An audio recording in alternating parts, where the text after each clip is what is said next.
Non, non. Kolobakeza par défaut, c'est faux. Au moment de la situation Moussoussou, tu comme dans la situation Moussoussou, tu es devant un fait, tu dois agir. Au moment de position à docteur Mukwege, parce que tous autres là na photo, quand tu as la photo, ba violer basi boye, ba bomi basi boye, koyoka na mato quand tu as la photo na ko vivre yango, c'est deux choses différentes. Donc il basi baza victime parce que aza moisi, elle est obligée de passer par des choses pareilles. Maman, aujourd'hui ma maman abimana mwana oye amelisi libele. Aujourd'hui mon niveau montou ya maman na ko beba. Au même niveau ya mwana wana ko vivre traumatisme. Très bien. Au lieu aux ala na table ya réparation. Je pense que il faut qu'on ait une source. Hémorragie, bakata remonter au tcheki sinon, bakenda la source, au kanga veine, au les os saignés. Bato bazo koufana est, baza ba jouer.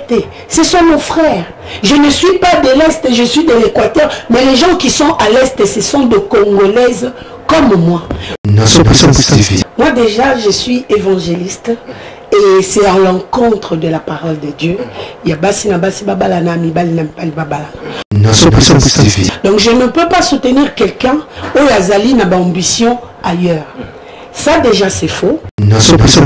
Voilà pourquoi il faut biloko oyo ya chance et loko pamba. Et si la namboko. Les gens doivent étudier. Il faut battre pour comprendre l'essence de mots.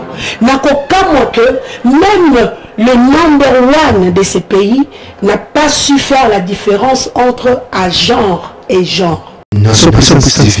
Moi-même je suis victime. Et puis pourquoi? Parce qu'il fallait m'accoucher na directeur. Ils avaient soit un vrai moment. Mais je te dis, tant toujours la violence, il y a une violence, c'est ça qu'on la bilamba. Ça te traumatise. Et ça déjà, on a un diplôme, ils ont un profil, mais on ne te prend pas. Parce que tu n'as pas satisfait la personne qui recrute. Baza bakondi ya ba chance le repamba. Ya mozo mona makambezo tambola na nene population elingité. Pourquoi? Awa, système ya méritocratie et si là.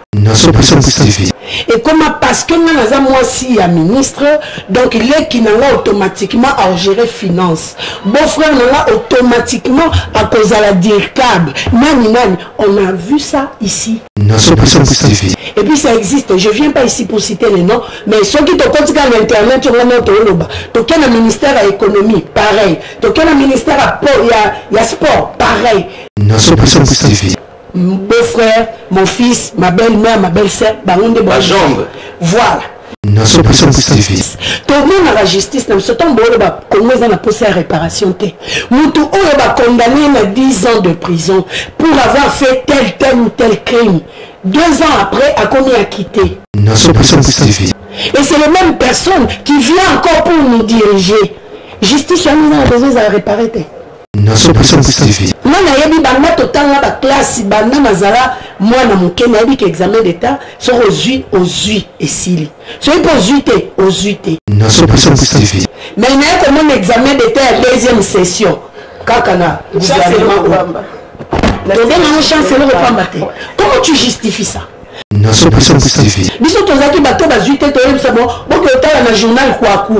Mais hors journal est venu pendant le ministère enseignement que matériel. Enseignement nous avons besoin de réparer. Si qu'on a zone, au moment pendant que on a besoin de 5 4 ça va coller dans la banque, tableau katana na ndambo. Ya mwana. Bana ya bakonzi na biso soi-disant nos dirigeants ba otanga. Donc, c'est là-bas, si ça va classe. bana na biso basilisa baklasse ya semikate ale bango baya na badiplome ya Sorbonne baya na badiplome ya Harvard mpo bango lisu badirige biso toboyi toyebi cette fois-ci ekotambola bongo te biso bapopulation totelemi bango deja badirigeaka biso bana na bango bakodirige bana na biso te.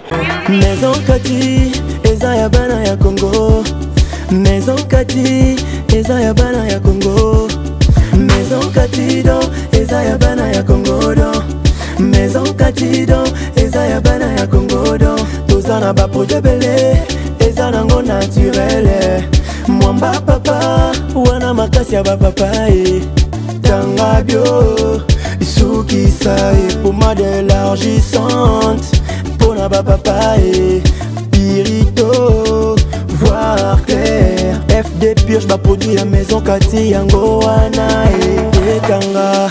Maison Kati amemeli biso ba produit naturel ya bien oye ko traiter nzoto na biso malamu mingi koleka. Plus de détails, Kende na Kintuka Pêcheur, avenue Maindombe numéro 99. Référence, Carrie Grèce. Mbote balandi ya bomoko télévision esenga koyeba ke bozali ebele na bitando na bino bozali kolanda pe kotala émission na bino bomoko na ekolo Ligue des Champions, émission à peuple congolais, émission débat politique na lingala, émission pédagogique, émission oyo tolobelaka actualité politique na mboka na biso surtout dans la période ya maponami 2023 talatina biso to fongoli ba porte na bato nyonso bazali kotala biso awa na 24 communes la ville ya Kinshasa na 26 provinces ya République du Congo bozali kolanda biso surtout bande kwa poto pour vous allez côté la biso via Facebook na biso bomoko média na France na Canada na Autriche na Australie bozo na biso na Angleterre bozo tala biso na États-Unis na Canada bisika ndenge na ndenge bozali kolanda émission bomoko na ekolo chaque jour kolanda biso na midi 13h20 pour na kokabola makanisi na ba congolais nyonso na pesimbo une équipe technique zali ko songa biso na midi lelo papa Claude Nzono directeur ya programme na bosenité monsieur Gabin production la pesimbo te mingi et pas Gédéon tout là oza na prise de vie Manassé na régie Eli Mugisho Oasimbi coordination page réseaux sociaux DG Mama Inès Moulanga Chivwila et puis la pesimbo te mingi et pas PDG par monsieur Jean-Paul Ilunga Chivwila. Avant toute émission la biso tous les partenaires la biso officiel MCI tous en 2-3 fois pour permettre biso de côté moment sur la plateau na biso. Si nous sommes déjà en communion avec notre réalisateur Manassé, c'est parti MCI.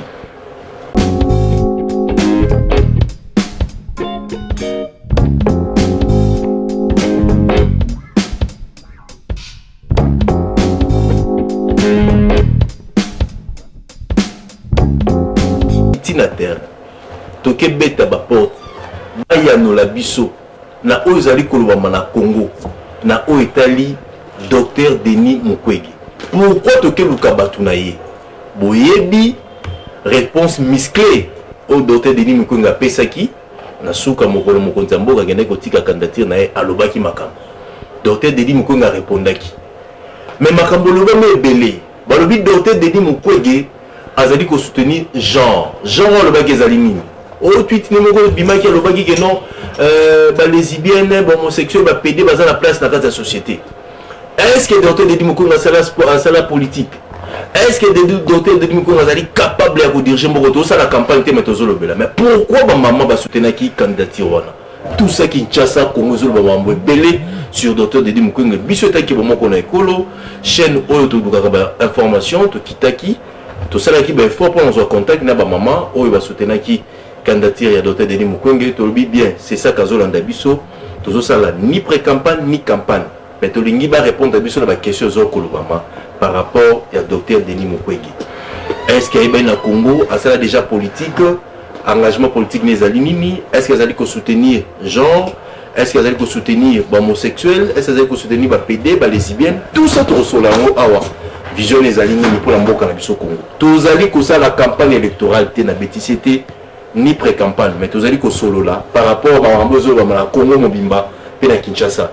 Yango ngai bon samba na sala ke fort na kende ko kutala ba maman parce que mokolo moko ya maka ba maman ala na Fatima sola na ba maman ngape na sala fort na kutala ba maman to sola par rapport au docteur Denis Mukwege yango ba maman si tout va bien ba roza la 4 na plateau 3 déjà comme biso misa tout sur moko comme la biso et gozala malamu nazana maman misa tout nazana maman Kati azali moko azali ko soutenir vision ya docteur Denis Mukwege azali pe na kati ya regroupement vous allez soutenir Dr Denis Mukwege à se présenter ce qui a nani est repostuler mais repris sa numéro n'a été à se présenter la plateau Nabiso pour tout côté na kati profondeur émission Nabiso mote mon mboka Mama Kati mote mingi ndeko journaliste Samba ezali yabino Mama Kati Munga kombolanga Mama Kati Munga Mwanda azali candidate députée na circonscription ya Lukunga. Très bien. Mais on est pas ma politique. Non, j'ai fait les tours. Bateau et belé bakansa. Moi, c'est Azara pour la cuisine, pour la kobota bana. Moi, si, Oyatangi, Azali na droit, il y a qu'à porter plusieurs casquettes, ceux qui ont la capacité de relever les poids. Il y a un cas de regroupement, je soutiens Dr Denis Mukwege. Oui, Nazana Katia, assez reine. Très bien, merci. Tous allez Maman Christelle Tabora. Maman Christelle on sait ça comme on a écorché en limisanga. Tous appelez Maman Christelle, il n'est pas allé soutenir vision Dr Denis Mukwege, il n'est pas allé répondre à la question au biso toyoka qui n'a balabala, ba me camper ko expliquer population va aller côté la biso. Moté mon amboka Maman Christelle. Ngotendeko, ngai kombo na ngai Maman Christelle Asifi we Tabaro. Tabaro. Alors bah, je suis femme active dans la société et puis membre du regroupement aussi à Sereine. Merci Maman Christelle Asifi. Oui, Tabaro. C'est ma soeur qui dogo kidogo. Kidogo. Tous allez la maman dans le monde allez concert, on a allé journaliste, allez après la télévision, n'a évité maintenant à se présenter awa. Awa allez makamba Kinshasa, maman Kinshasa, maman oteka mapa, oteka nguba, oteka mikate, oteka gratana, oteka nyampoul, otambu sabilo ko la mutu bazali ko tala bino maman bozoli présenter Dr Denis Mukwege à la plateau. Moté maman. Moté papa. Comment l'année? Anita. Il pose une carte regroupement. Oui, nous avons un regroupement. On doit soutenir Vision Dr Denis Mukwege. Tout à fait. Très bien, merci. Tu as émission Nabiso. Maman Kati. Oui. Dr Denis Mukwege Dr Denis Mukwege azali congolais, kolayo, le kolanga, le kolabiso nyoso tozali awa. Azali docteur, azali professeur. Oyo asali ba étude, asali ba expérience ebele, oyo amérita qui kozwa prix Nobel de la paix. Donc pour l'instant, c'est notre président dans le regroupement à Seren pour Nami Oyo il y a 2023. Merci. Maman Christelle, comment définir Dr Denis Mukwege? Dr Denis Mukwege, maman Katia Outi Koloba, Aza médecin. Médecin gynécologue, Oyo a étendre la classe na ba spécialité belé, entre autres spécialité sur la fistule, la prolapsus, le traumatisme causé par la grossesse et pas bassi. Et puis, Aza médecin Oyo, la vision na lutte naie, les qui prise en charge, il y a des femmes issues de violence sexuelle. Pambate, et si il y a exercice qui stage naie na est ya République, na hôpital à Lemera, à vivre atrocité et belé, victime il y a la guerre et à mon acquis que les femmes subissaient beaucoup. Alors à Sali, à Moni que Kozongi Sabasi en état, il y a des acquis cheval de bataille naïf. Kozongi sa dignité à Bassi. C'est vraiment un médecin au cœur d'un père où vraiment en s'engageant dans la lutte, il y a dignité à Bassi. Très bien, merci. Maman, pourquoi c'est l'approche permet la docteur Denis Mukwege? Bon, premièrement, hasard, au Moni. Tu peux faire au gros babilé. La scène Bisso sur notre scène politique. Et Belé Bakota a déjà un maquila Namaboko. Très bien. Comme on dit, déjà les mains trompées, les mains sales. Alors, il y a un Moutoumoko, où est-ce taché blouse blanche n'a été. Très bien. Et défend la cause des opprimés. C'est vrai, il est plus connu pour la. Moussala Azosala, la Est Kuna, comme on l'appelle réparateur de femmes. En plus, un travail qui lui a valu le prix Nobel au Bissonion Sotoyeba. Il était bien avant. Mais à partir de prix Wana, le Congo était fier. La République démocratique du Congo était très fière. On a aussi un prix Nobel. Mais c'est quelqu'un qui vient avec un vent nouveau. Azaki a ambition qui est là ça la politique. Mais population les premiers. Et le biso tomeki mais tout le monde oso porter souci na biso comme il le faut parce que les années vocation nayo. Alors, ça ne pouvait que Kobeta na motema. Bokanga basenti ko ba question ezali awa. Mutali la, te aso wala ko mucho ndam sa pa mucho na comme ça ma miso. Maman le mot très important, arrêtez de poser une question mais un peu expliquer. Docteur Denis Mukwege ça la politique par occasion, ezali aza préparé la politique, eza par circonstance parce qu'il y a mon opinion soit déposé, il y a mon pas déposé par rapport ya bon Sarabasi, eza na choix na été, bino bo pousser à ça la politique, au monde que ça par défaut. Non non, kolobakeza par défaut, c'est faux. Au moment où la situation mususu, to comme dans la situation mususu, tu es devant un fait, tu dois agir. Au moment où position à docteur Mukwege, parce que tous autres là na ba photo, quand on a la photo, ba violer basi boye, ba bomi basi boye, koyo kanamato et quand on a la photo na ko vivre yango, c'est deux choses différentes. Très bien. Tu t'imagines maman, azala qui violée, ba yé aye na table d'opération naï. Bah réparer, il a fait ce qu'il pouvait faire, la femme repart. La même femme revient après deux semaines ou après un mois pour le même cas de viol. Maman n'a qui violé, et puis bah violé pour la deuxième fois. Et nassé à viol, la femme tombe enceinte. Elle est tombée enceinte après. Moi, la viol a commis à 11 ans. Et l'enfant du viol a été violé. Comment tu conçois ça? Aujourd'hui, on a degré l'atrocité. Les femmes sont violées à l'est du pays seulement parce qu'elles sont femmes. Donc, il va si la victime parce qu'elle elle est obligée de passer par des choses pareilles. Maman, aujourd'hui, ma maman abimana mona oye a Mélissa libellé. Aujourd'hui, mon niveau montou la maman na kobeba. Au même niveau la mona wana ko vivre traumatisme. Très bien. Au lieu aux à la table et à réparation, je pense qu'il faut qu'on ait une source. Hémorragie, bakata remonter au tcheki sinon, bakena la source, au canavène, au les os saignés. Aller à la source, c'est aller là où la décision peut se prendre. Parce que ceux qui osent subir, il y a des gens qui ont décidé. Et ceux qui ont changé le vent de choses, il faut aller là où ça se décide. Donc, quand le baquet a quelqu'un par hasard, moi je dirais que c'est faux. Parce qu'il en a marre. Nous, le Congolais, nous en avons marre. Bato Bazokou Fana Est, Baza Bajouete, ce sont nos frères.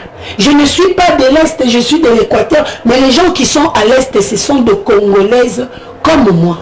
Comment on peut rester comme ça, croiser les mains, pendant que les autres meurent? Moutou Abimi a habité sur Ozong. Moutou Atikalaki a habité sur Okutaï. Et puis sur Okutaï a positionné. Et puis ça est-ce qu'il faut te vendre caca? Parce que c'est la politique. Nous, on l'a poussé. Parce que nous, les mamans. Nous, les mamans, parce que la femme donne la vie. Aujourd'hui, si tu as envie, c'est parce que ta maman a accepté. Ma belle école, mais toi, tu sois en vie. Si comme ceux qui vont détruire source, et demain, il y aura qui? Très bien. Madame Christelle, alors bien, nous avons retenu comme parce que à réparer Kabasi, il y a un moment place à Bassi, il y a un moment la politique, mais bah ABC la politique sur bien monté et vous allez chèque pour le docteur Denis Mukwege. Oui, docteur Denis Mukwege, c'est un ancien politicien. Ancien. Un fin politicien d'ailleurs, je pourrais dire. Docteur Denis Mukwege, en fait, quelquefois on confond la politique, un visuel qui s'affiche à la télé, et la politique lobbyiste. Docteur Denis Mukwege, c'est celui qui n'a pas arrêté de revendiquer la fin de la guerre à l'Est. Docteur Denis Mukwege, c'est celui qui a été, juste pour ne pas dire la première personne, à dénoncer tout haut le FPR, l'agression du FPR, pendant que nos autorités politiques ne pouvaient pas le dire tout haut. Ça spéculait seulement entre la population. Et on était tous conscients que c'était le Rwanda qui nous attaquait. Mais le docteur Denis Mukwege, non pas, ne l'a pas dit sous la table, mais il a dit dans des grandes assemblées, dans des conférences, il a dit que c'est le FPR qui nous attaque, c'est le Rwanda qui nous attaque, c'est le Rwanda qui extermine le Congolais. Et tout ça, c'est pourquoi? À cause de nos richesses. Et qui sont complices? Certains de nos Congolais qui sont censés nous protéger se font complices de la mort des Congolais. Docteur Denis Mukwege n'est pas un Congolais de hier. Il est bien en tant que ministre de la Santé. Non. C'est plus qu'un politicien que de nombreux présidents qui sont passés dans ces pays. Oui. Il est plus politicien que, pour dire que même plus politicien même que le numéro 1. Parce que Dr Denis Mukwege, c'est un ancien qui a eu à participer à des différents grands congrès avec des grands hommes politiques où il défendait toujours et toujours la cause du Congolais. Victime de plusieurs atrocités, vous pensez qu'une personne pareille en 40 ans d'expérience peut se taire? Tu vois la 40 ans, là, on dit ça 40 ans, on a vraiment 40 ans, là, maman Christelle. Maman, ABC, tu connais pour politique à Congo, ça facilité. Hein?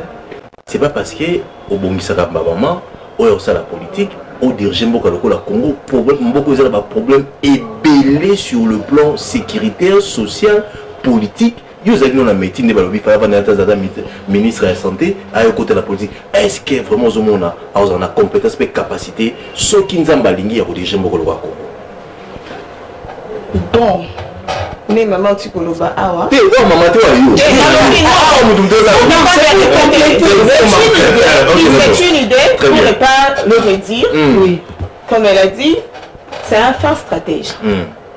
Politique et Zakaka, tu as géré, tu as été dans tel ministère ou tel ministère. Mais ce qu'il fait, des plaidoyers qu'il a mené, là bas podium dans les Nations Unies et en faveur de la République démocratique du Congo. Oh, à Zolango, réponse positive. Et ça est belé. Est-ce que, en termes de capacité, il a toutes les compétences possibles? C'est pas parce que vous avez pris Nobel comme président de la République, c'est pas parce que vous avez pris Nobel. Pas du tout. Ah, ok. C'est pas question d'être pris Nobel. Mais la plaidoyer na Yawanda, Abanda Kolobelani, c'est pas pour les intérêts des Congolais.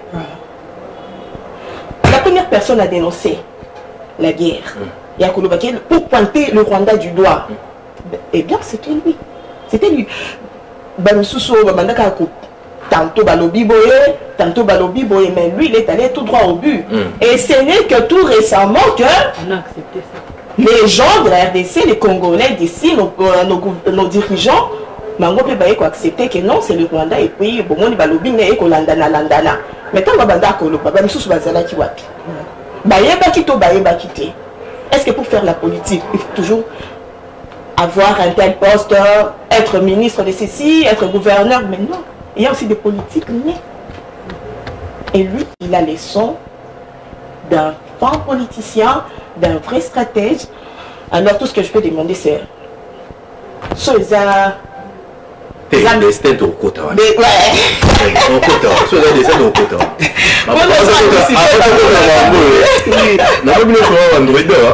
On a l'information, les gars, dans le téléphone, vous avez à la page. Mais avant tout, quand on a un Congo, on a Kinshasa. Docteur Denis Mukwege, un parti politique. Un parti politique, comment parti politique est ça? ACRN. C'est un candidat indépendant. Le regroupement est ACRN. Ah, indépendant. C'est un candidat. Allez, quand le parti politique il y a un candidat indépendant et il y a un regroupement qui existe, qui a accepté de l'accompagner comme candidat indépendant. Il y a les regroupements ACRN, et il y a aussi des mouvements citoyens qui ont accepté parce qu'il émane de la société civile. Merci. Mais c'est un candidat indépendant. Mais est-ce qu'ils m'a bêté? Ma maman,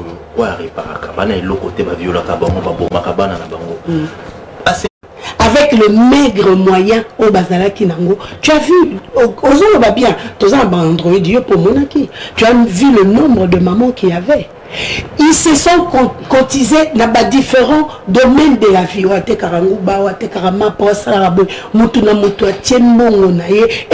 on ne sait pas combien de temps ils ont pris pour le cotiser.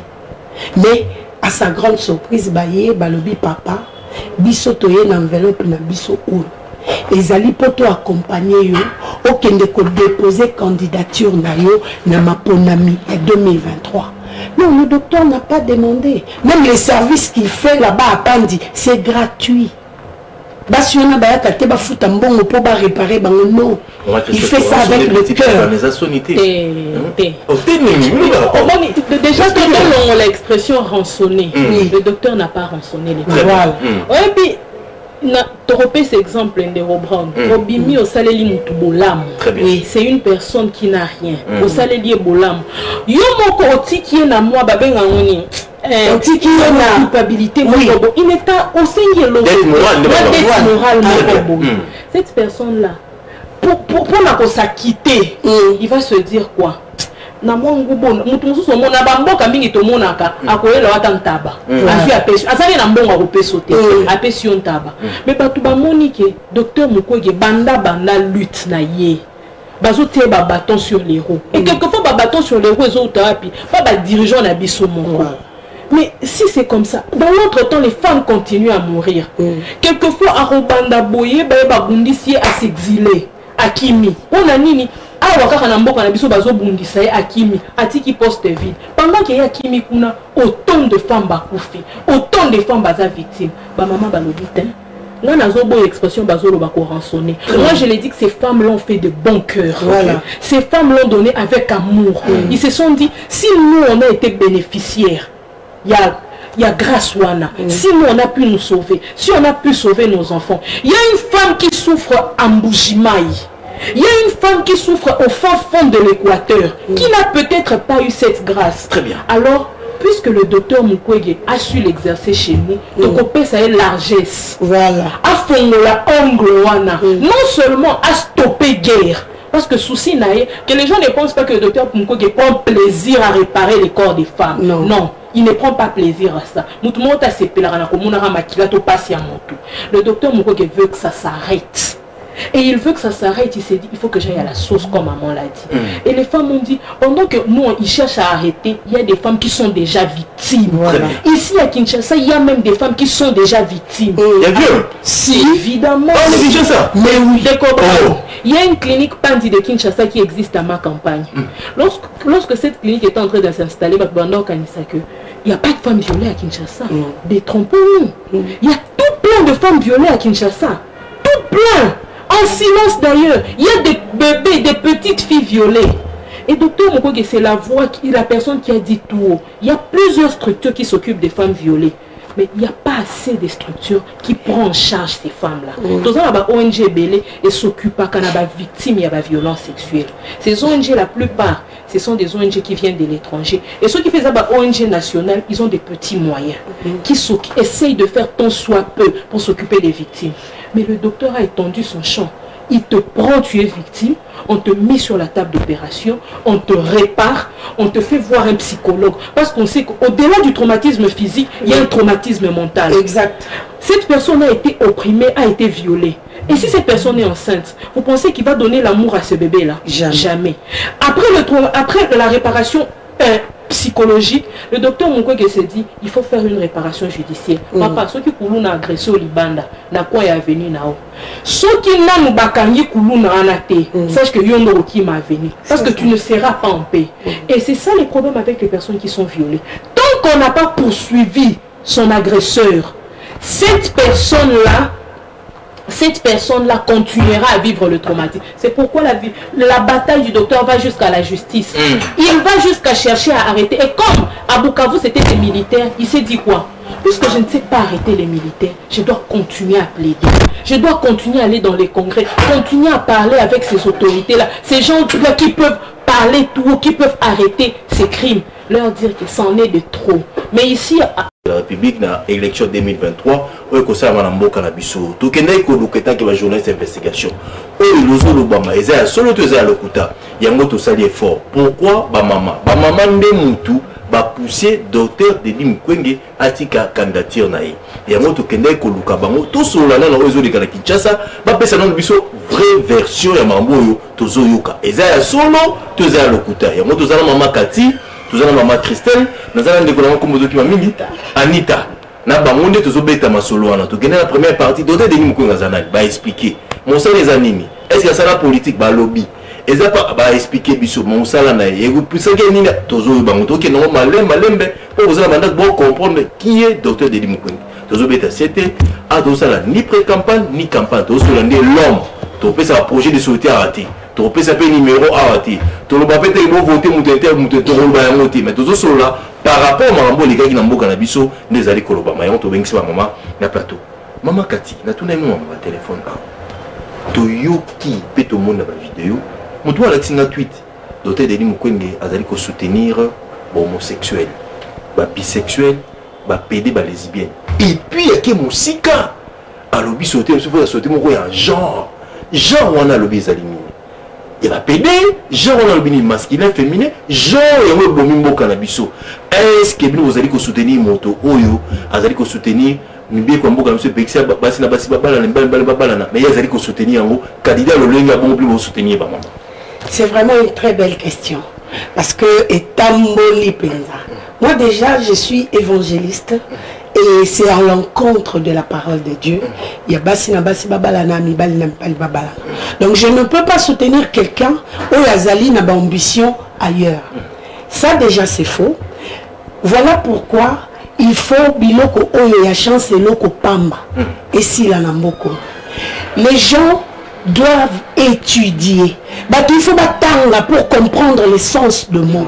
Nakokamwa que même le number one de ces pays n'a pas su faire la différence entre à genre et genre. Genre on a totalement dans la classe, genre masculin et féminin. Mais si on tente comprendre, alors à remettre même le diplôme en cause. Pourquoi le docteur a dit qu'il faut intégrer le système de genre? C'est par rapport à l'élément auto-élevé. Beaucoup de femmes sont victimes parce qu'elles sont femmes. Émancipation de la femme, c'est du blabla. Mais en réalité, c'est pas ça. Moi-même je suis victime, nakenda koluka ba misala na babisika songolo et puis nazoate pourquoi? Parce qu'il fallait na coucher na directeur. Ils avaient soit vrai maman. Mais je te dis, tant que j'ai la violence, il y a une violence, c'est ça qu'on la bilamba. Ça te traumatise. Et ça déjà on a un diplôme, ils ont un profil mais on ne te prend pas parce que tu n'as pas satisfait la personne qui recrute. Très bien. Et ça violation t'es. Et ça agression. Donc il y a un bataka égaux entre l'homme et la femme, mais en pratique ce n'est pas ça. Bisobasi toza victime, même yamibali na bisomoko nandako. Parce que la femme n'a pas fait ça, elle n'a pas droit à ça. Combien de femmes sont passées sur YouTube, sur Internet pour plaider la cause où elles vont subir? Alors, ils doivent intégrer en gros, ils ont la pratique, ils ont la parler, ils ont la pratique, ils doivent intégrer le système où que la femme est égale à moi. Égale à moi, ça veut dire que il y a un journaliste, ceux qui n'ont pas potentiel, je peux l'être sans pour autant rajouter quelque chose. Vous allez interpréter ma cantine, tu es à bon. Ils ont bon. Totalement la dictionnaire, puisque tu as la Android. Personne en genre, ils ont des personnes qui se retrouver dans genre. Parce que le genre, c'est le féminin et le masculin. Bango baza à genre, donc, bazali opposé. Moi si bakokyo balana, mi bali bakokyo bala. Alors, c'est qu'il faut tout na bango ba classe batanga wapi. Et puis, est-ce que jour prof après ça qui court na bango bakotaki? C'est que baya quitté. Très bien. Maman Christelle Robatsanini par rapport à... Et nous avons mis un courant mobimba. Batomi ko baye bien candidat ngondela pour genre. Anga ba c'est mbela mibali basi na basi. Mais puis nous maman soutenir yo maman pour le moment on a toujours quand maman Katia Lobby est-ce que mukolo batangi saka genre ba continuer biso bazara na classe. Baya raté. Parce que on suppose que avant de passer à la télé pour commenter point de vue ya le local docteur Denis Mukwege qui je crois a certainement su faire comprendre chaque mot de son discours. Il faut quand même bien bouger un peu son ménage, bien réfléchir. Docteur Denis, évangéliste qu'il est, prix Nobel qu'il est, ne peut pas passer à la télé pour venir parler du genre. Je ne pense pas et je ne crois pas que c'est une cause que le docteur peut soutenir. Encore moins les personnes qui le soutiennent. Maman l'a bien dit. Genre, c'est le féminin et le masculin. Le docteur prône l'égalité dans la méritocratie. Voilà. L'égalité des sexes dans la méritocratie. De la même manière qu'on voit les militaires qui sont au front, il y a des femmes et des hommes. Quand on parle de la réussite des frères décédés de nos militaires, il faut signifier qu'il y a aussi des femmes qui se battent. Exact. Il faut signifier qu'il y a des femmes. À Kekobunda, Awana Kinshasa, à Tiki peut-être Bana. ayebisi bana na ke musala et musala na nini yake kobundela mboka. Quand on parle de l'égalité, il faut signifier qu'il y a des femmes mécaniciens. La femme qui a fabriqué le robot, elle a dû compétir devant de nombreux ingénieurs. Elle a dû défendre son projet devant de nombreux ingénieurs. Mais quand on parle de agents, ce sont des personnes de même sexe. Ils ne se sont retrouvés nulle part. Français, mon le quoi ça maël, alukeli bango terme.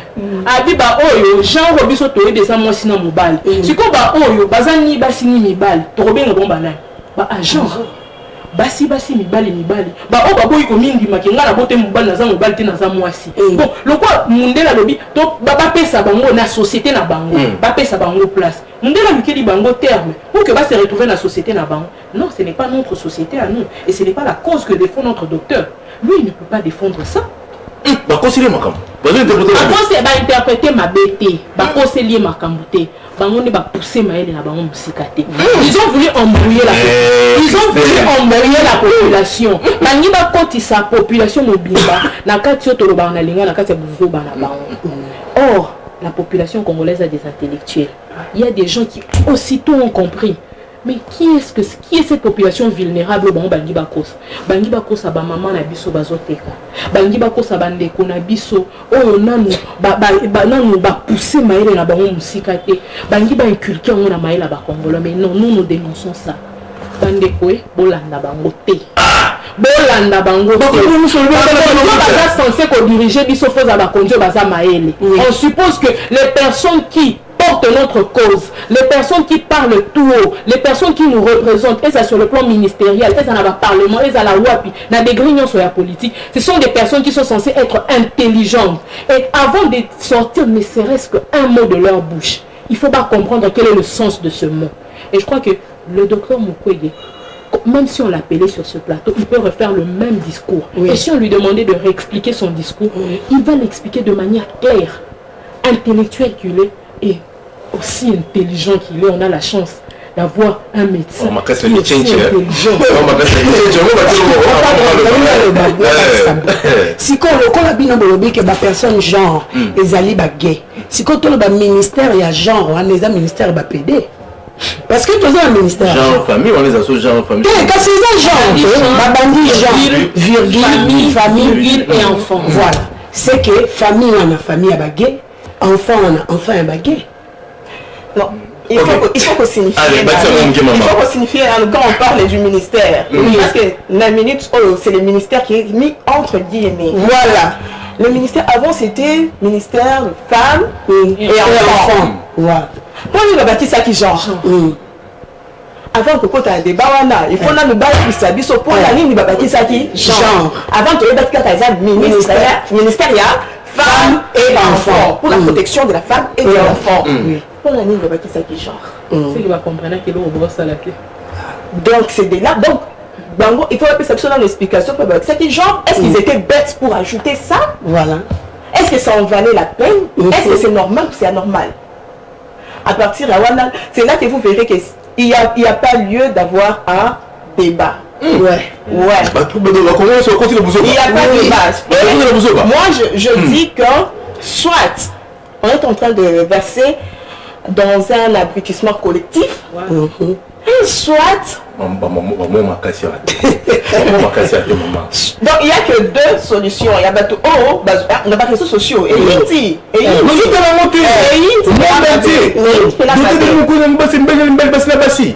qu'il n'y a que deux choses. Pour une personne normale, pour une personne qui a étudié et pour une personne qui n'a rien d'anormal derrière sa caboche, comprendra que quand on parle du genre, c'est parce qu'on a vu que quelque part la femme n'est pas mise à sa place. Voilà. On doit jouer à égalité. De la même façon, mais quand on dit de la femme ne devrait pas aussi se victimiser un peu trop. De la même façon qu'on dit, bon, je prends l'exemple de Maman Kati qui parlait d'ici là que aucun n'a pas de diplôme naïo. Oui. Mais directeur ou la soit PDG la société on doit passer à l'acte avant qu'il n'ait en place voilà. De la même façon qu'il y a certaines femmes qui utilisent leur sexe pour être dans des endroits où ils méritent quelque part. Mieux c'est ça que condamner. Donc la femme ne devrait pas se servir de son sexe pour ne pas tomber dans le sexisme. Oui. Ouais.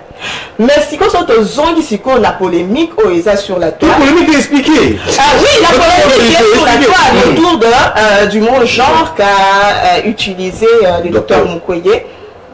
Comme je l'ai dit tantôt, soit on déverse dans la pétition collective, soit ce sont les gens de cette communauté-là qui veulent faire entendre leur voix. Ils profitent de cette occasion. Bon, bisous. Dans le but wana to pas profiter oui tout ça la yango tout ça la makelele et yoka na mokili mobimba ke biso pe to réclamer eloko oyo mais basala yango na ndenge ya mabe voilà ba kota buso bana mutu oyo alobaki makambo wana te il n'est intéressé ni de près ni de loin, évangéliste ou pasteur de son état. Donc ça n'a rien. Il n'est pas intéressé dans ça. Donc là, exact compréhension, il y a Moutou, des mal intentionnés, c'est vrai. Aujourd'hui, effectivement, arme. Mais ça, c'est tirer les débats vers le caniveau. Comment ça la procès paix, n'a pain. Comment ça la procès à réparation T. Comment ça la procès à paix, n'a pain.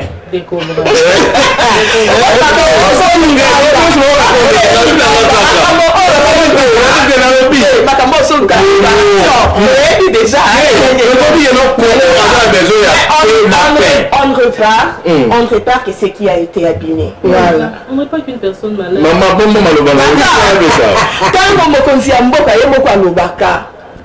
Au monde a justifié ma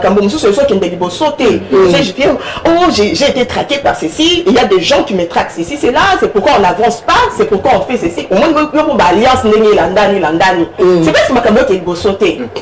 Mboka c'est là tout. Ok, on ne veut pas réparer la République démocratique du Congo. Donc c'est la petite canaka à Bongo. Maman Kati, tu as besoin de paix, la paix, tu as besoin de réparation à Congo. Comment tu as besoin de paix, la paix? Tous a besoin de réparation. Parce que bateau non tous a bango comme bakondi. Baza bakondi ya ba chance le repamba. Ya mozo mona makambo zo tambola na nene population elingité. Pourquoi? Parce que awa système ya méritocratie et si là et comment parce que nous moi si ya ministre donc il est qui n'a automatiquement à gérer finance bon frère n'a automatiquement à cause à la directable nani on a vu ça ici et puis ça existe je viens pas ici pour citer les noms mais ceux qui te comptent dans l'internet tu as un ministère à économie pareil tu as un ministère à il y a sport pareil beau-frère, mon fils, ma belle-mère, ma belle-sœur, ma jambe. Voilà. Si quand le docteur a élevé son système, il y a travail. Alors c'est le travail qui élève une nation et la justice. Tout le monde a la justice. Nous sommes posé à réparation. Nous sommes condamné à 10 ans de prison pour avoir fait tel ou tel crime. 2 ans après, a commis à quitter. Et c'est les mêmes personnes qui viennent encore pour nous diriger. Justice, nous avons besoin de la réparer. Si il faut la réparer. Moi, je suis total la classe, moi, je suis examen d'état, sur aux 8 et s'il. Je suis aux 8. Mais il y a comme un examen d'état à la deuxième session. Kakana, comment tu justifies ça?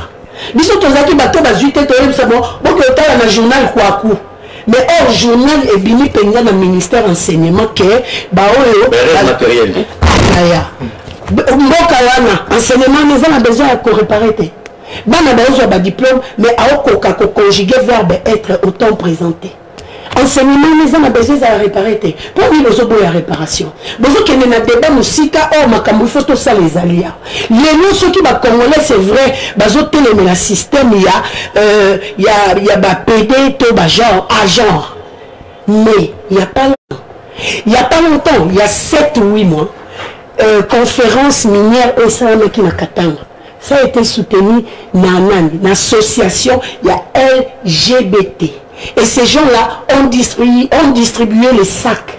On les a porté drapeau, il y a soutien, naba gay. Tu sais pourquoi je sais ça? Mon fils m'a demandé à consommer les baskets, il y a Nike, il y a noir. C'est les coups à commander basket car. Na sombi basket, na lié, mais non on a la tanoté. Mais toi, tu m'as demandé le basket, je te l'ai acheté. Pourquoi tu ne portes pas? Ou maman, tu m'as acheté le basket qui soutient les homosexuels. C'est pas les noirs. Ou non, regarde leur drapeau, c'est ici derrière. C'est là que je suis là. Oh. Un drapeau arc-en-ciel et c'est la même robe que la première dame avait portée. C'est le même sac. Il y a des messages qui ne se disent pas. Oui, les messages qui ne se disent pas, mais regardez, moi je portais parce que je soutiens. Le niveau n'est la première dame. Aux hommes, tout le ça, quelconque. Tout ça, soit à moi, comme première dame. Tu la première dame. Mais mon toit, elle est Internet. Fête et mariage il y a 6 mois. Au monde, il y a un petit drapeau, il y a LGBT. Comment on a besoin de peine à paix? Papa, bravo. Est-ce que tu as peine à paix? Ngana yo, tu as Congolais. Tu as 5 ans. Tu as eu peine à paix. Congolais, tu as libre. Jusqu'à ces jours, le manger constitue un luxe au Congo. Jusqu'à ces jours, il y a la paix. Paix papa Brown. Il y a $500 dans la poche. Autant que la barrière Kinshasa en paix. Quand c'est lui que tu appelles l'agent de l'ordre, il constitue déjà une menace pour toi. Voilà. Avant même qu'ils aient la poulouna. Est-ce qu'on a vraiment ma comme sur la télévision, tout le monde a raté que la télévision va tout balandarango. Et tout pesa kapenza. Le Congo n'a pas besoin d'être réparé. Vraiment, Congo n'est au monde là. Congo vraiment, ils va être en bonne santé. Nous tout vraiment en bonne santé. On va qu'il va s'allier check-up à zone qui peut bouger. Babi tout est ok. Congo vraiment n'est au monde là. Ils va vraiment Congo en bonne santé, papa. Congo sur tous les plans. Congo sur Azam Moutou. Ça veut dire que nous avons le Congo à cause d'un stade de cancer. Cancer, ça veut dire que...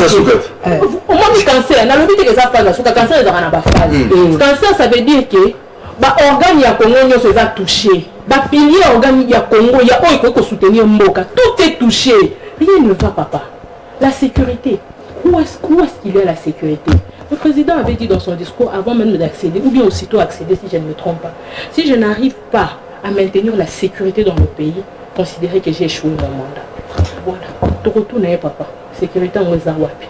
Dis-nous clairement maintenant que tu as raté ton mandat. Parce qu'il n'y a pas de sécurité. Aujourd'hui, il y a 3 territoires de l'Est du pays qui n'ont pas pu s'enrôler. Cette population, cette population-là, ils se sont discriminés. Ils ont l'impression de ne pas être congolais. Parce qu'ils seront privés de leurs droits les plus légitimes, qui est le vote. Il n'y a pas la sécurité. Il y a des guerres tribales qu'on n'arrive même pas à maîtriser. Ici seulement dans notre pays, on n'arrive pas à maîtriser ici dans la capitale, les sécurités d'ici. Qu'on maîtriser l'insécurité aux Anamboka na bisoté. C'est quand on maîtrise, et puis vous dites que le Congo n'a pas besoin d'être réparé. Donc, qu'est-ce sur le plan éducation? Bio gratuité. Papa, il y a une école à gratuité. De vous à moi. On a vu, moi, on a une école à gratuité. On a une école. Enseignant mon corps. Papa, il peut 50 ans, il peut 45 ans. Il y a 80 élèves. Et papa, nous avons la capacité à transmettre connaissance par 80 élèves. Et qu'est-ce que vous attendez de cette élite-là demain? Est-ce que vous projetez 10 ans à venir ou 20 ans à venir pour cette élite-là? Vous projetez. Parce que quand vous lancez un projet, il faut projeter 20 ans après. Quelle sera cette génération-là? On va dans la santé. C'est monnier, papa. Tu n'as pas d'argent. Gratuité maternité, papa, gratuité. Et le passeport est à $90. Quelle est l'affaire étrangère? Et ça, $90 sur bon $99. Et ça, $99 sur bon passeport. Au ça, il a nos documents. On retire là, on doit monter. Donc, il y a un niveau de justice. Papa, surtout les bassi. État des droits. Ah, il y a what? État des droits. Il y a what? Puis, il y a cause dans le moment où on a parqué. Mais, quel est la souciette, mais ma cause, on a un policier pour y aller. Abandonner dans l'aspect physique. Oui. Oui, la cause aux eaux là. Soit mon yo za trop nul dans les locaux.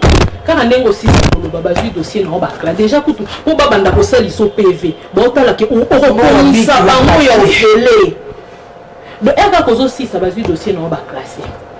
Aucun n'a parqué pareil. Au parquet tu commences à payer des entrées. Aux eaux évoluer, le lot est au fouti frérot. C'est toi la victime. Tu es venu te plaindre dans ton pays que tu es victime. Mais on ne va pas te suivre. On te laisse. Et c'est chapeauté qui par le... Non, ça on ne va pas toucher. Mais le tribalisme chapeaute tout ce système-là. Finalement. C'est ça que vous parlez d'un pays non malade, qui n'est pas réparé. Peine à paix. Il y a rien. Il n'y a ni le pain. L'Ipawana, 5 ans passés, l'Ipesara combien? 200 francs. Le lot l'Ipesa combien? 500 francs. Et si tu es là 2 ans plus tard, et puis l'Ipa 500 francs. La carte est là que ça t'est. Et non, ça t'a l'Ipa a 500 francs. Sur le tali en gros, tout le monde l'aura beau. Et on peut se rendre à 5 ans. Il m'aura tali, je ne vais même pas me rassasier ça. Donc tu imagines un papa qui a 10 enfants. Il saura donner du pain à tous ces enfants-là. Donc il va calculer chaque matin 5000 francs. Et à midi, ils vont manger quoi? Ça, comme le réseau qui est soupé dans 50 000 francs, 60 000 francs. Et c'est là qu'on reste à rater le makala est utile, mais le makala devient un luxe. Déjà, on peut mettre la au courant. On se bat quand il a dit son mot au kati. Bon, tombi ango. Et Mati avion te tambolika na mutu. Kati est comme la biso à la capitale. 60 000 francs par an. Mais comment ça a besoin de peine à paix? Et ça, tu peux expliquer. Comme la maternité, ça a offert. Oui, bon, bien gros. Mais maternité, ça a offert pendant que les médecins sont en grève. Moi, au bout de ça, oui. Médecin ou censé s'occuper de yo pendant le moment d'accouchement, ils sont en grève. Ok, la maternité, on a ça. Yo moko mitia perfusion yo moko osama ramnyonso basundela okuna so ozala besoin kufate en tout cas il faut le hôpital eza ba osenga mbongo pe simbo. Très bien, merci. Bato azota de beni mais tout na maman question moko ba maman no so otala biso ozala maman union sacrée par de INT il y a IDPS il y a MLC tozo ba maman boy bolo bakaba ba leader na bino makanisa ngo zami tozo ça la campagne mais tozo réfléchir na ba compétence na ba capacité et ba oyo ba kozala ba konzela biso ya lobby na yo kaki mingi na matoyi na ke ko luka bango bango ba bazo expliquer pourquoi docteur Denis Mukwege ba ça la campagne té bazo ba compétence na ba capacité na moment campagne de rozong sa bango pour ni votre fois voter Denis Mukwege ba rolo ba yango pour la nini mais pour les autres zolo ba makambo le bomé na Kinshasa docteur Denis Mukwege azali ko soutenir ba lesbienne na ba PD ba to lobby mo mingi yo mo ba lobby té za mamba kelasi. Il y a le bac qui n'a pas noté. Bon, on va expliquer l'esprit au docteur à l'obaki. Pour tout ça la clair. Bah, moi, on va dire maman. Tu as dit que la vie, comment on a besoin de peine à paix. Bon, on va dire peine à paix dans les alités. Bah, le bien, on va dire comment 60 000 ou on dit comment cher. Hôpital, on fait la vie des alités. Bah, on va dire, vous avez l'alité. Est-ce que c'est encore ce moment-là? Pourquoi c'est ça? Vous allez belé pour bien la biso to yamba bino la tête 2 personnes to banga go yamba bwemba la télévision vous allez belé 89 52 66 986. Mais est-ce que vous pouvez soutenir? Il y a 40 ans au Congo, 28 ans à Zakiwapi.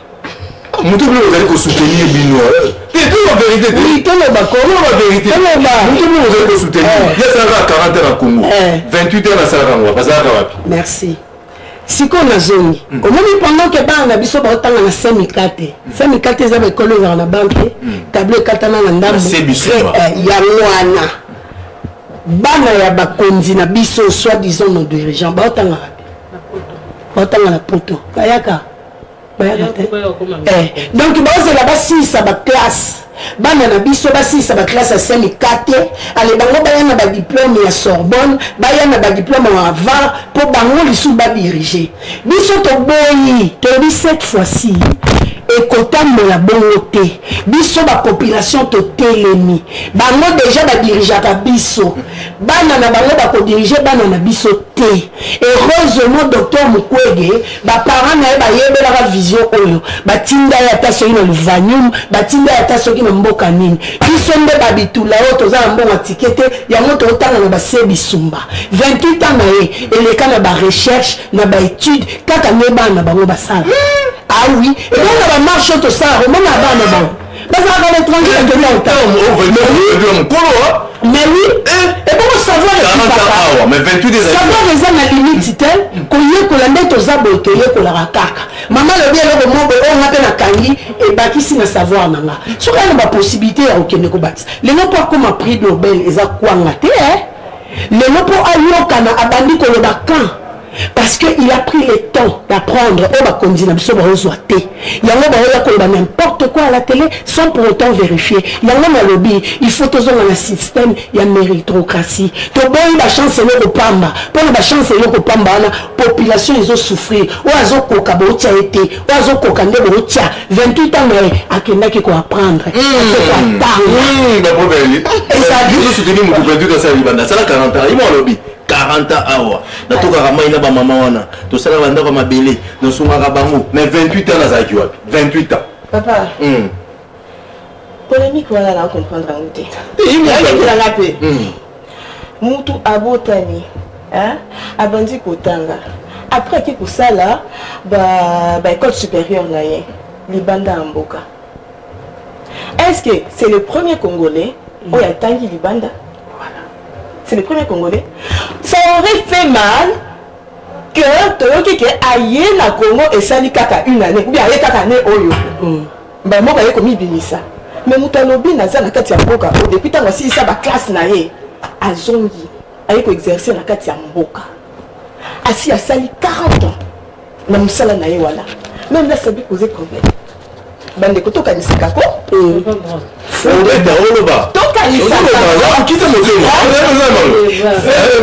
kanisaka ko soki oke na poto lelo oyo eza badeve ezobeta mutu nyonso ya Kinshasa oyo na mutu na ye azokaka mwa Eldorado problème na ye abima na Kinshasa abima na Congo pensant que ailleurs vie eza bien mutu nyonso azoprojete ka akende poto oui parce que awa rien ne va autant que pour la misala mutu ya zwa chance wana à partir ya place banda ko sambela église ya babotu place banda sambela na ba missionnaire tout ça mais a eu chance à quelque sala ba étude supérieure na ye na poto. Très bien. Mais asili si afandi kuna te azongi aye ko exercer et pas na biso. Très bien. Asi asali 40 ans, asali une année te 2 ans te 3 ans te asali 40 ans. Très bien. Dipro c'est non qu'on va appeler bandeko bele ba benga biso to des personnes va te bele ba benga dipro na tota tout mo ko zo benga biso ici c'est peut-être raison moi a benga biso maman ils ont soutenu Beyo Benda ils ont congolais des pères et des mères vraiment Tina Souche vous avez soutenu muto sali 40 ans na Congo 28 ans libanda avant papa tozo yamba après to kana ba tozo yamba bino avant batuba loba 40 ans wana to bandana na cursus à docteur il a fait ses études primaires à Bukavu. Effectivement. Il a fait ses études secondaires à Bukavu. Il a fait ses études universitaires à l'Unikin. Il est allé faire sa spécialité en Europe. En Suisse, je crois. Au le cursus, il y a tout. Donc, ce qui est dit que Asuka na l'université ou Atangaka na l'Unikin, mais il a rendu qu'on exerçait n'importe. Il a fait quelques années en Europe pour des spécialités qu'il n'a pas trouvées dans les pays. Il est allé s'espérer. Et pour dire que le docteur Abanda ko porter cause à la spécialité Nyagenda Moussala Kuna na poto. Spécialité car pour la cause des femmes. Seulement pour la cause des femmes. Quand il est revenu ici, après l'Unikin, il est venu exercer à l'hôpital de l'Emera, hôpital général de l'Emera. Quand il est reparti, il est revenu. Aïe, a Abandi ko exercer à Koutiguer et Bandi, à qui en exil. Quand il y a un poto, on a beaucoup de plaisir. Avant que poto par plaisir, avant que poto par envie, il voulait aller apprendre. Mais quand il y a poto yambalami balé, c'était parce qu'il s'était senti attaqué. On l'a attaqué à partir de l'hôpital de l'Emera. Il est allé se réfugier en exil. Mais il a dit je ne peux pas continuer. Pendant qu'il est là-bas, l'actualité lui arrive entre les yeux. Papa, les femmes que tu as laissées là sont en train de mourir. Il est revenu et sur demande toujours de femmes. Basi babanda ko luka mukwege de lote. Basi babanda ko luki kala. Basi basi papa salo zonga. Awa basi bako sila. La province ko ko kutata mwasi moko lisusuté. Qu'est-ce qu'il fait? Il revient. Qu'est-ce qu'il fait? Il fonde l'hôpital général de Panzi. Cet hôpital n'a été créé que pour avoir la cause des femmes. Pour égorger que les femmes. Basi bamoni air Panzi, baba fongoli Panzi. Ils ont vu leur secours à Panzi. Moi si mususu bakuta ko violer, aye mbangu azoki mambangu. Ezali tu okekota na porte à lola. Azoki mamangu na ba force à souka pourvu que na franchir porte ya hôpital, bazonga pour na yebi que ceux qui na konti à l'hôpital, na comme na 70% des chances que na vivre. Elle raconte à lui.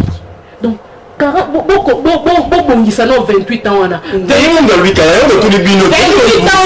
eza autant d'années à Kinshasa et quelques années de spécialité en Europe et puis 40 ans d'exercice dans son pays comme citoyen de père et de mère on a le bas de souche dynamique ou wana de père et de mère dynamique ou papa yé penza papa yé tout de père et de mère tina mabele et qu'on réclamer qu'ils ont moins nanaïe donc même la terre ne peut pas nier que c'est une voix intoxiquée. Voilà. C'est une voix intoxiquée. Peuple enganité. Peuple enganité, peuple azotia. Peuple azolouka c'est court, papa. Peuple azolouka peine. Il y a ça dans le côté. Peuple azolouka malade. Oh, bah, bon, il me comprend. Des pères et des mères. Des pères et des mères. Des pères et des mères. On va insister des pères et des mères pour la nuit. On a débat de la rivale. Babimi Sara président vidéo la Belgique maman à lobby maman à lobby Babimi Sara en Jésus-Christ il faut aussi canal on a assez au moins à Congo somme toi tombwani kaka bakole nationalité écoute mokonzi otozana na mboka mokonzi na biso tamba goli makambo ya des pères et des mères boyoki makambo bima babi oh mère na ye comme la sangolais et bima qui dans le lobby de père et de mère, les camps de maki. Si qu'on voit comme un docteur va payer nationalité moussous, mais il est de père et de mère. Très bien. 089 52 66 986. Mais de Covid va bien pas bon abisso. Tous ont deux personnes va autoriser n'a pas mon condisanga. Tous ont des réactions. Tous allez na ba maman. Au bazali ko soutenir vision à docteur de Dimukenge. Ils allient bangonde va pousser docteur à postuler. Donc allô. On va passer un micro. Allô bonjour. Ouais, papa, bien sûr, Jacques. Ouais, papa Jacques, comment tu es? Ma bébé va partir à Mongafoula. Oui, à Mongafoula, tu es au Gao? La voilà, moi, oui. La vie, oui. Maman, elle a tiré, maman Christelle, elle a tiré. Maman, Oyote. Madame Christelle, alliance.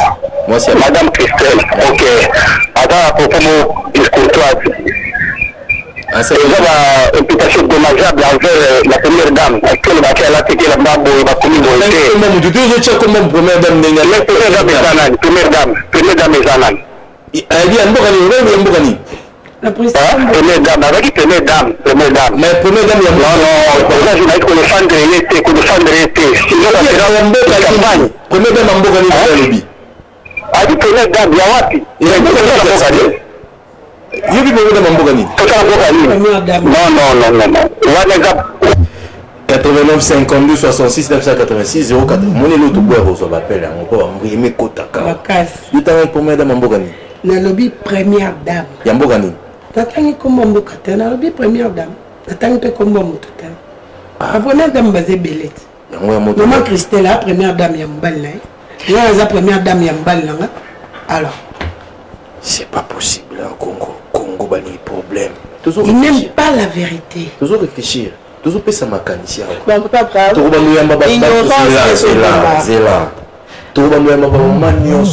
Maman il dépêche baroya awa, il y a INT baroya awa, il y a MLC baroya awa, il y a PPRD baroya awa.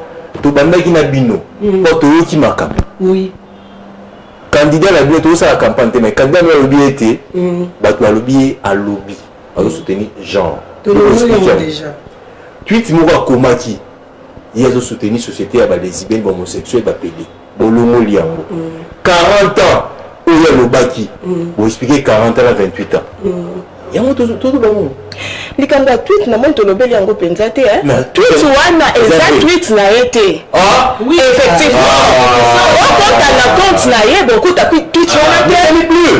Mais papa c'est un montage. Papa c'est un montage. Mais quand la page n'a été ceux qui tweet wana les alliés. Tu te les as été. Ah, moi, tu sais qu'on fait tout les on a la contre-campagne. Ah, maman, on sait ce qui se passe. Et ça date de pirater.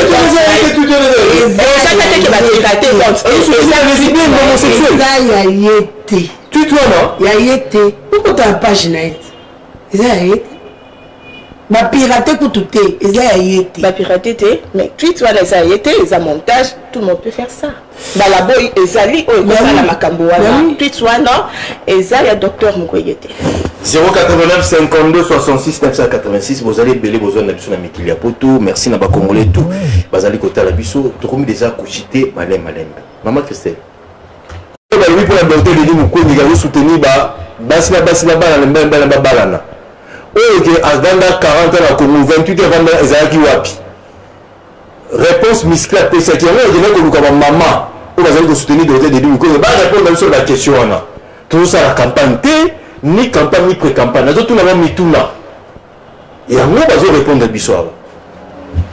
Donc, vous allez la carte à cahier des charges. Vous avez mis les bandages. Vous allez campagne, ni pré-campagne. Le but de dire Mukwege, allumé à 40 ans, 28 ans, on va l'envoyer là.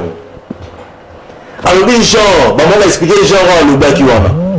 Tweet, moi, je t'en la vie de Mukwege, soutenir la société, les lesbiennes, les homosexuels, les PD. On va déjà tweet n'a été. Toujours tout le monde, la journaliste, Ayoki, à Bengi Batu. Bazawa, si vous avez un plan, caméra, vous avez un moment.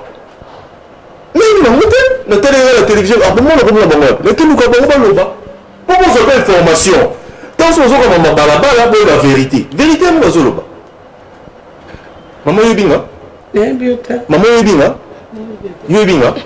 Mais tout ça l'émission. Ce que vous avez pour l'émission, dérapage. On t'a lobby n'a qu'à première dame matangi comme yo vraiment attends mon papa. Il pas de bénévoles sur moto mabino soutenir. Mais pourquoi maman va soutenir le docteur Denis Mukwege? Papa, tout le monde dit que à travers le docteur Denis Mukwege, c'est le seul que moi je pense qui porte réellement la cause des femmes. Très bien, merci. Et si aujourd'hui le docteur on peut s'arrêter là, c'est le seul qui porte la cause des femmes parce qu'à Banda lutte. Il y a revendication, il y a place, il y a bas dans la société. Depuis très longtemps. Pensez-vous vraiment, moi c'est pas réparer. Papa, moi si. Tu as solo maman, tout le monde parce que si on dit que tu as violé, tu n'as pas parqué. Au moins, des docteurs il faut réparer, il faut ça en opération. Ça arrête, mais pourquoi pour réparer ça? Oui, il y a viol. Le viol, c'est d'abord acte opposé sur eux avec agression sans consentement. Ce bakoti awa, nakati abakuti na bureau na yo ba botoli au téléphone sans ton consentement. On t'agresse, c'est une agression. Mais le viol et l'ongwe non agression, on t'agresse non pas parce que tu es humain, mais on t'agresse parce que tu es une femme. Et quand on t'agresse comme ça, ata ba simbi bo moto na ata ba simbi na sexté. Mais le fait qu'on t'agresse déjà, on touche, on te traumatise. Très bien. Et le docteur Mukwege veut réparer ça. Et est-ce que tu as ce qu'on a agression physique, papa? Quand le viol se fait avec agression, imaginez le choc que le sexe de la femme ressent. Parce que quand ça se fait avec agression, c'est sans douceur, sans amour, sans rien, quelque chose qui est censé être avec beaucoup de douceur, beaucoup d'amour, c'est fait par agression. Ça veut dire que mon ça la monde en cognon. Et ils vont même très loin à cause de l'eau croyant que ce n'est pas un organe.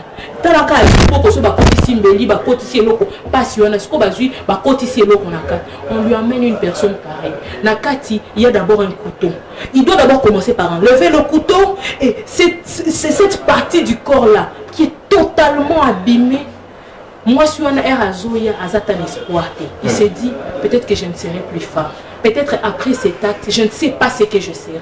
Mais si ma réparé, 3 mois après, il te dit, maman, tu redeviens femme. Tu peux encore concevoir. Tu peux encore reprendre ta dignité. Maintenant, ça c'est la réparation physique. Allons maintenant sur l'aspect psychologique. Cette femme-là, rumeur est tambola qui partout qu'elle a été violée. Une victime. Mais la société, babandi kotala ina nenga mabe. A combien on dirait yem toi créa qui acte wana, yem toi posa qui acte wana. Alors qu'elle est victime. Elle est déjà victime d'une agression physique, mais elle est aussi victime du regard des gens qui sont autour d'elle. Qu'est-ce qu'il faut faire? Il faut maintenant commencer à la réparer psychologiquement. Lui dire que l'acte est déjà posé. C'est un fait qu'il faut accepter d'abord. Et puis passer outre. Ça ne t'empêche pas de continuer à vivre. Et puis il ne s'arrête pas là comme je l'avais dit. Il va maintenant, si on peut identifier le bourreau, il dit on va maintenant poursuivre ces messieurs. Pour que tu sois totalement réparé, tu dois savoir que toi, l'État prendre charge là, l'État l'a. Et une personne pareille, vous trouvez vraiment que nous sommes bon voisin, mutu vraiment autoroki ko porter tito élevé. Merci. Pourquoi nous soutenir? Nous soutenir yé na sens ya humanisme. Parce que comme on a biso awa déjà na ville, na ville moi si peut-être bakangi na adultère, azalaka bani na société, na libala même na famille. Ozana eloko ya kolobate, okomi mutu moko batie wa part. Même la société, regarde Nayo et comme il y a kota la nasse. Et Moutouana, on lui donne une chance. Bah, tu peux encore aller de l'avant. Tu peux encore faire autre chose. Moi, docteur Mukwege, personnellement, je ne le connaissais pas. Naye bien par rapport à ma œuvre, je me demandais, est-ce que des gens comme ça existent? Pour moi, c'est un ange sur terre. Mon oiseau soigné, bino, bon, ça bon côté, bon, ça les l'autre côté. Et puis moi, si au cas va agresser, à comme un cas aigri, et puis à comme un cas frigide. Agression quand il y a maloba, et bébé ça à moi si mon tour. Parce que la femme, elle est fragile. Mon tour est bébaka. Au coquille simba et boye, elle ressent plus rien. Parce que, ou agresser en parole. Si comme mon tour va agresser avec le matériel. On crache sur sa dignité. Mutuana, lobby, aouye bateske, banananga baotalanga, bandekolanga bakondimanga, et azope sa aux chance, aux hommes à l'issue de la société. Parce que mutu c'est bébé. Yepe a okoma na rancœur, ya bébé s'appelle baninga. Parce que là le roi la bébé bango pe barokeuse a tumiate. Tout le monde a quand na ba jugement à poto. Pourquoi tu as agressé l'autre? Parce que moi quand je grandissais, on a agressé ma mère. Pour moi sinon il faut agresser parce que Moutou a commis traumatisé, a commis danger pour la société. Très bien. Il voudra revivre ça chez les autres. Alors, pour tout éviter et arrêter l'hémorragie, il faut d'abord préparer cette personne-là à mon accueil. Et ça m'a et l'équipe, mais ça ne vaut pas le coup de répéter. Très bien. Merci. Nous apportons notre soutien au docteur. Les gens cœur de la République, Socrates Mubengai. Socrates Mubengai, moi, la maman, la maman, belé la plateau. O balinga kayo, ba memia kayope. Topé sur mot, puisque vous allez côté la biso. Socrates Mubengai, les gens cœur de la République. Ba moi, mon afula balinga kayo, ba moi, mon afula balelayo. Socrates Mubengai, les gens cœur de la République. Topé sur mot, makasi, puisque vous allez côté la biso. Socrates Mubengai, les jokers de la République, moi ne ba maman, tala ba maman de balinga ko ba makona motema, ya moto pesio mbote mingi. Socrates Mubengai, maman, pourquoi vous allez comme ma doté de Mukwege na motema? Papa, oyebi à la Congo, tomesana na mutu o soit aye parce qu'il a été désigné par son parti politique, soit il s'est imposé quelque part, mais oyo eza mutu oyo outi peut-être la partie politique moko boete eza mutu moko outi à partir ya labo moko boete, mais ye aza mutu oyo population yango moko étalié à partir ya misala nae o asalaka. Très bien. Tant bando réparer ba maman, c'était pas pour des ambitions politiques. Il réparait pour redonner la dignité. Il réparait pour redonner le sens à la personne. Sans que vous souci à Moutouana et Zanini. Mais moni déjà misala naye, à partir ya oyazo sala, sans que nous ne lui donnons rien en retour. Sikoyo akosunga biso nyonso. Donc azana souci wana ya mboka. Très bien. Voilà, c'est un peu ça. À partir c'est ça quand vous êtes à la moment à campagne. Effectivement, monde est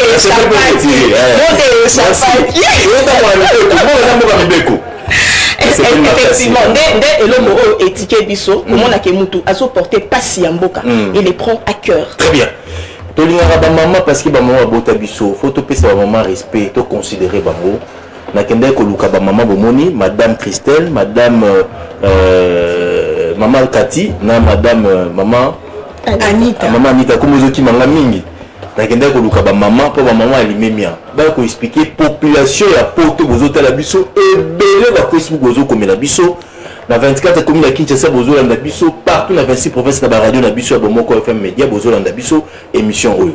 Dans la sur la maman oyo bazali ko soutenir vision docteur Denis Mukwege. Pourquoi maloba oyo le pas mis et belé semaine oyo na ba réseaux sociaux na ba tweet que docteur Denis Mukwege azali ko soutenir basi na basi babala na mibala mibali babala genre Docteur Denis Mukwege asala 40 ans na Congo 28 ans asala ngo wapi Docteur Denis Mukwege a rançonné ba maman ou baza pauvre ba pese mbongo ya candidature na ye ba meluba make belé tweet na ye ba maman ba lobi awa ba bala e tu babi nyoso bozo ka wana na balabala eza mama lokuta tala motongo za boye ba expliquer ba fingi mototé ba critiquer mototé ba sali d'information té ba pesiner makanisi na bango maman ko to expliquer que non mon la grammaire mais dans la soupe pas comment genre on va dire la grammaire là oui dans la soupe pas je comprends oui genre on est autant dans la classe genre ils ont déterminé masculin et féminin mais on bango bazo loba que docteur alobaki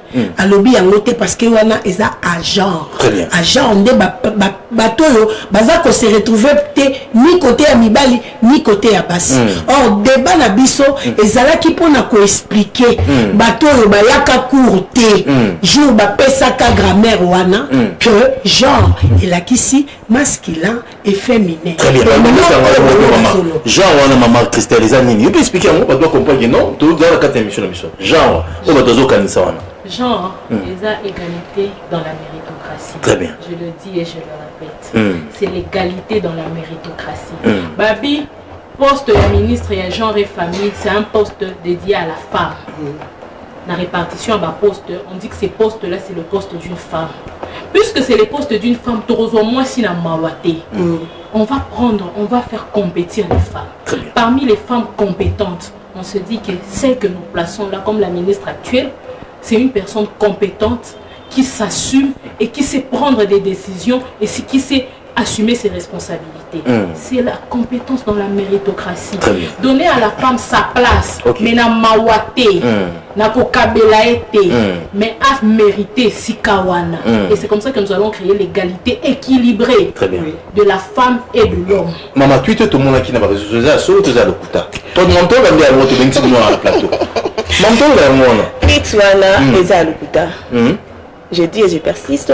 Eza tweet, il y a le kuta. Pour tout le monde, genre, les sous-sautés. Genre, pour dire, pour couper court. Au moment genre, oh, docteur Mukwege a utilisé qui n'a discours na ewana. Et ça même genre, oh, président de la République a prôné, mais là, je masculinité positive. Bah, on va comprendre, et ça, mon genre, voilà. Oh, le docteur Mukwege a lobby. Et ça, genre, au total, à la classe, il y a masculin, féminin. Mais, oh, mon conseil a lobby, masculinité positive. C'est un peu ça pour couper court. Très bien, merci. Aïe, Nalinga Gaboé, ba maman a PC l'engine émission, na CPN Makasi. Boza maïle webi. Autant la classe, hein. Pendant on ça argument beaucoup les capena 1h20 minutes na bomoko na ekolo. Pour vous avoir solide na CPN Bino Makasi. Tout le monde commence à souka na bino. Na bandi na maman bat bako retenir nini la politique à Congo tozela nini et le kwami balé eza muntu a travaillé pour l'intérêt personnel but aujourd'hui moi parcelle ya pouvoir manquer hein automatiquement tu en fais ce que tu veux. Très bien. Et le kwana ezo bomamboka peuple et se retrouver donc il y a pas de classe moyenne. Très bien. Soit aux la classe C, soit aux la classe ya l'écolo. Classe moyenne les attendent yango mo na souffrance nyoso oyo. Balobi makambo ya pain na paix. Moi j'ai beaucoup aimé quand le président a dit le Congo n'a pas besoin d'être réparé, mais le Congo a besoin du pain et de la paix. Ce qui veut dire on n'a pas encore retrouvé le pain, on n'a pas non plus retrouvé la paix. Très bien. C'est ce qui est à chercher. Merci. Maman Christelle, sur le plan politique et sur le plan Congo, ni les Obama Congo, Torosa ni pas Congo, et ton maman. Ce qu'on peut faire pour Congo et ton maman, non seulement l'amour du pays, comme l'a dit madame, non seulement la bolingo ya mboka, mais aussi placer l'homme, on a toujours, placer la dignité de l'homme au centre de nos actions. Si tu sais que, et si quand on a une portion à pouvoir, ce pouvoir, c'est pour gérer les hommes. C'est pour élever les hommes qui sont derrière moi. Très bien. Je vais le faire avec amour. Je sais que on m'a placé comme ministre, on m'a placé comme gouverneur, on m'a placé comme bourgmestre. Je sais que dans la commune Nangaï, je dois arranger ma commune, assainir ma commune pour le bien-être des populations qui vivent dans cette commune-là. Et le problème, c'est que, comme maman l'a dit, on nous donne ma portion de pouvoir na biso. Et ça, on a profit na biso. Ozoloba qui va payer singa bokonzi, on moko calculer, on est dans 5 ans. Peut-être lobby na rosalate. Donc na amassé en noki. Au moment où circuler la ville à Kinshasa, otali chantier au Yamutontel, otali chantier au Yamutontel. Yemoko mutu mobimba, autonga 7 chantiers dans Balamoro, nous se sont tombés maloko à Maïbo. Donc na mutu à quel moment il calcule pour l'intérêt du Congolais. Apparemment, vision est axée pour sur Yemoko, on va préparer le lendemain, on va préparer le lendemain en Boka Mobimba. Très bien. Allez, c'est mon émission pour les émission, on va pas sa réponse. C'est mon émission de le beaucoup de la maman. Et c'est mon pour les émission, on a vraiment que tu es lagué dans zone d'ombre. Très bien. Et puis souci na biso eza yango wana continuer koleka pona ko continuer ko élaguer ba flash wana ba intoxication na bazo lancer na mitu ya ba congolais et to continuer ko ça ba congolais vous êtes capable de réfléchir de vous-même et de dire de vous-même que ce qu'on est en train de nous dire là ça ne cadre pas avec qui est la personne. Très bien. Et c'est moi qui n'ai pas l'émission pour moi Katim dans cette émission. Bon, et c'est moi Isaac le Cambrizaki est belé et le bagne est belé tolé mon coisana qui n'a toile passage nabiso awa et éclairé côté moussou congolais il faut pas posséder la manipulation, il faut pas non plus faire ressortir à la face du monde qu'on est ignorant. Très bien. Ceux qui ont écrit les cambo luka ou lukanan oyeba avant au diffuser en gros au commissaire munene lukanan oyeba il faut que vous ayez un souci ou il y a connaissance et belé parce que attends la Bible lobby mon peuple périt par manque de connaissances. Merci. Maman Cathy, Ozana aussi ces missions lelo, il nous a beaucoup au Congo, tant aux autres sur le plan politique, économique, social, sécuritaire, et puis c'est pour la première fois pour lesquelles missions en tout cas, première impression nanga na sepeli parce que toye banité mais émission leki na ambiance moko lokola toye bani lokola to sololaka. Deuxièmement na sepeli parce que to éradiquer biloko nyonso oyo ezalaki porté pour na kosali blouse blanche ya docteur Mukwege parce que toyebi ba politicien na biso ndenge mama alobaki avant ils ont tous eu des mains sales basala déjà babiloko mabe o bebi sa réputation. Alors pour la première fois comment na motoyo aza mêlé na babiloko ya salité te alors ça étonne et balingi ba ndenge toloba ba diembela ye voilà balingi ba diembela ye ça n'a pas marché. Deuxièmement, et le cause au mambo cannabiso ezali que suivi exacté. Mutakoki kolobakenga na za patriote. Bo confier tâche moko quelconque. Mais tâche wana il faut ezala suivi. Il faut batuba se rendre compte que muto atienga awa, il faut na pesa ye, tsoki bo pesi mutu comment on appelle objectif. Il faut que nous puissions un objectif à l'andéla. Nous avons un système de IGF. Mais nous avons un IGF, nous avons un lingeti, il faut mettre ces gens-là dans tous les domaines. Parce que confier une zéla, le bloc ça à 10 cm. Mais comme il n'y a pas quelqu'un qui suit, nous avons confié le ministre, le bourgmestre, le chef du quartier pour que tout élevé Congo et puis elle a ta emblème Yassika. C'est ça mon souci.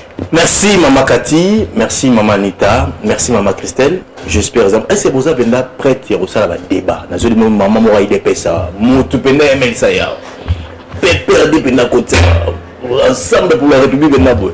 Oh, Emel pas fondé, vous avez besoin de botter des cigarettes. Oh, Basara n'a démissionné. Est-ce que nous avons 3 missions royales? Baozaka na Monoko Moko. Non, c'est les autres qui ont toujours vivre la vie sur même réalité. Même réalité. Anita, pas ceux qui ont débat pour relever les pays, on est prêt. Très bien. Mais ceux qui ont pour nous tirer vers les bas, là on ne cède pas. Tous là pour les débats qui relèvent le pays. Allez, Nazaraki na esengo ko ma maman bazali ko soutenir docteur Denis Mukwege na kendaki ko sala investigation ko luka bango to mais quand ko sola par rapport à la réalité tozo kanakata ville à Kinshasa pe na Congo Mobimba ozo ba masima docteur Denis Mukwege pourquoi ozo ba maman parce que bango bazali ko soutenir candidature na ye bango basala ki cotisation ba non docteur tolingi yozala peut-être au postuler bapesa ke mbongo bomona ki pa ki awa kenaki ko na seni ko déposer candidature na ye mais maman belé doté de Mukwege lobi genre doté de Mukwege avec ko soutenir ba homosexuel doté de Mukwege à sala 40 ans na Congo maman lobamaki ebelé ya mona kenaki ko luka ba maman ba expliquer bino nyonso tout souffrir ba question sozo ba mona cité na Congo na poto ba maman ba répondre bino ndenge nini makambo ngo zali koleka c'est très important na moment ya campagne pe tozongisa bango pour le projet de société na ye action ko zala nini tozo bango même déjà bani télévision boye nazali parrain na bango olingo benga bango le kapa nanga ba débat politique de rota la soki place ni ba roleka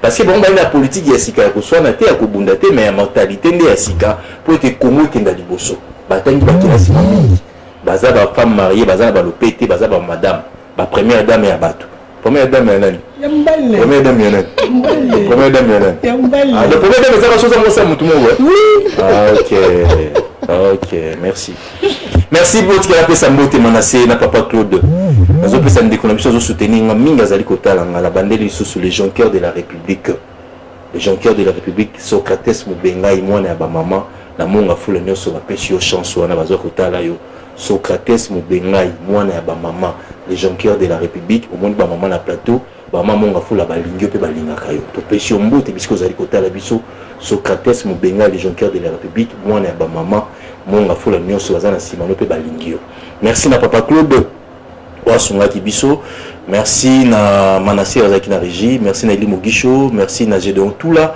merci na DG maman biso pe DG na so moi aussi hein c'est voilà salut en passant DG na so moi aussi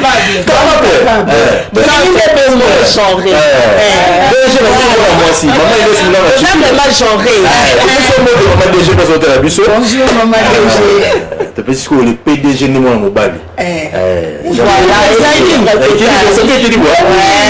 c'est comme Luka papa na bomo chombote honorable Ados Ndombasi na maître Bissé le Bissé Bozali na bosente moninga na ngamo pasa la chaîne na CM13 Louis France Bangisa il passe la commune nga biazo la biso kuzekesa Louis France na vision mbote Bissé Bozali na bande connaissance azota la biso John Kabamba bisika ndenge na ndenge merci to kutani mokolo mususu lobi ndezali finale la Ligue des Champions autre beta dernier jour il y a émission bomoko na ekolo na midi. Au revoir. Monsieur Sito Charles Bomoko Nekolo. Tolinga Congo. Chaque moment. Allez, Bomoko. Merci. Maison Kati, Ezaya Bana ya Congo. Maison Kati, Ezaya Bana ya Congo. Maison Kati do, Ezaya Bana ya Congo do. Maison Kati do, Ezaya Bana ya Congo do. Tozana ba projet belé, ezana ngo naturel. Mwamba papa, wana makasi ya ba papa Tanga bio, Isukisa et pommade élargissante. Pona papa et Pirito, voir clair. FD Purge va produire Maison Kati Yangoana et Tanga. Maison Kati a même le biso ba produit naturel il y a bien. Oye ko traiter nzoto na biso malamu mingi koleka. Plus de détails, Kende na Kintuka Pêcheur, avenue Maindombe numéro 99. Référence Carrie Grèce.